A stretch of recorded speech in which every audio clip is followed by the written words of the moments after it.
Oh, sorry. You were so into it. I was so into that, I didn't even get a chance to sit down.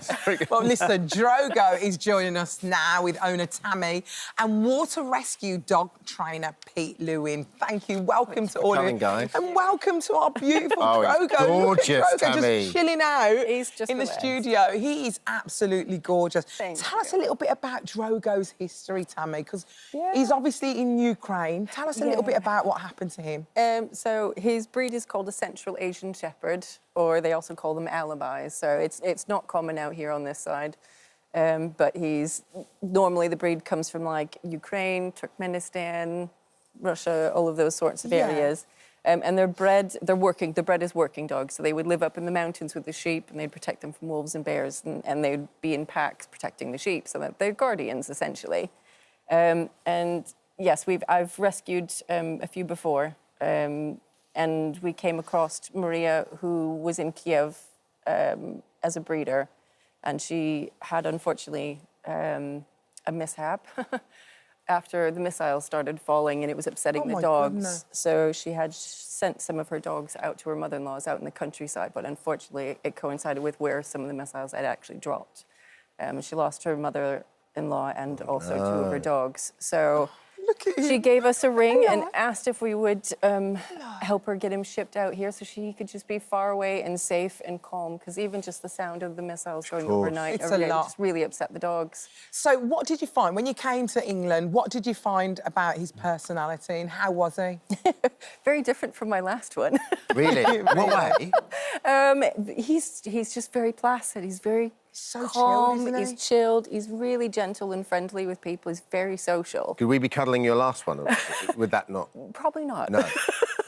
So they're bred as kind of mountain dogs, don't really have too much social interaction. Yeah, exactly. How big would a pack They'd be all be? in their own like completely. 3, 4 in a pack, kind of 4 or 5, somewhere in there, yeah, usually. So he's used to being around other dogs, isn't he? So when he came out to us, it was a really long 10-day journey across Europe to get him here in the first place. And obviously he's then coming to different noises, different smells, different language, because the language that he was used to hearing when he did hear it was not even English. So simple things like sit or stay or it's okay, he's not understanding that.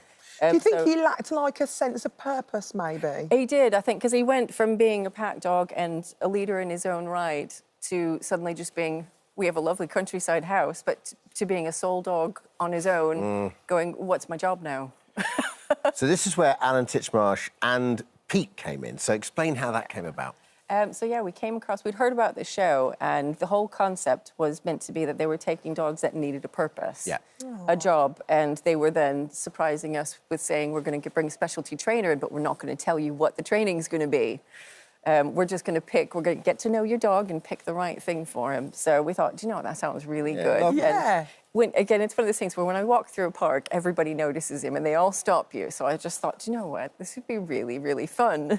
I mean, he's a big dog, isn't he? He's huge. Yeah, he is. And he'd only just arrived about a month when we started filming, so he still didn't know us that well when we started doing it. But I think that's part of the great nature of doing training with your dogs. When you've rescued them, it made the bond faster, stronger.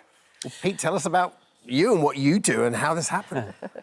Well, I have a non-profit organisation called Pete Lewin Newfoundlands, and I take people swimming, military veterans, veterans with disabilities, emergency services staff. I'm a paramedic anyway, so I understand what these guys are going through. I've done 29 years on the ambulance service, so I have a feeling that I'll be on the same wavelength as the guys. So what we do is, with the Newfoundlands, we take these guys swimming in open water for their mental health, PTSD, depression, suicide prevention, any sort of anxieties. Brilliant. People with disabilities. Last year we took a guy from Help the Heroes with a brain injury who was paralysed, and we took him in the lake with the dog. And just an amazing, amazing feeling. Yeah, I bet. So he's learnt to be a water rescue dog. But the thing is, it normally takes you about 12 months to teach this. You had 4 weeks for the show. Yeah, it was a little daunting. Welcome to TV. And then when we first met him, he was like Now, Andrew said... He's not a toy dog. No. He's not a treat. He's a big dog. Look, he doesn't want to go in here. No. So how did he do? Is he good? Did he... Well, I mean, you're obviously going to have to watch for the end results, but it was a challenge. Wagging his tail, It was a proper challenge. Oh, wow. I can imagine. But did he love the water as a breed? They like yeah, he does. He does. He enjoys the water. And It's not like doing it with a whippet or something. Yeah. Obviously, we don't want you to give away what happens in the programme, but do you reckon he's going to continue doing this? I would love to continue doing this in some capacity with him. Yeah, absolutely. He's just, again, his nature, he's just so gentle. He's so good with people.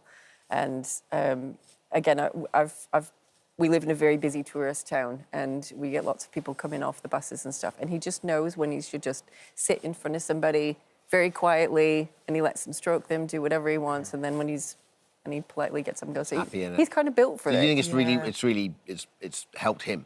Yeah, I think so. He enjoys it. So we go into town twice a day just because he enjoys seeing people and it gives him a buzz. And yeah, so I would like to. If you're going to get another dog, what kind of breed do you need to get to... He loves Cocker Spaniels. Does he? They're like his favourite. I mean, his who tail doesn't goes love a mile a Cocker minute when Spaniels? he They sees just Cocker won't. Spaniels. I think he needs to be around more dogs, do you? Yeah, get a he likes the dogs. Get some more dogs. Listen, it's lovely to on meet you all. Underdog to Superdog continues on Channel 5 tonight at 7 p.m. We're looking forward to seeing you, Pete, and we're looking forward to seeing this whole relationship develop. So We're good very, to meet you, very Drogo. excited. Thank you so much for joining Thank you so much for visiting our This Morning YouTube channel. We upload new content every single day, so go ahead and hit that subscribe button, and we'll see you in the morning.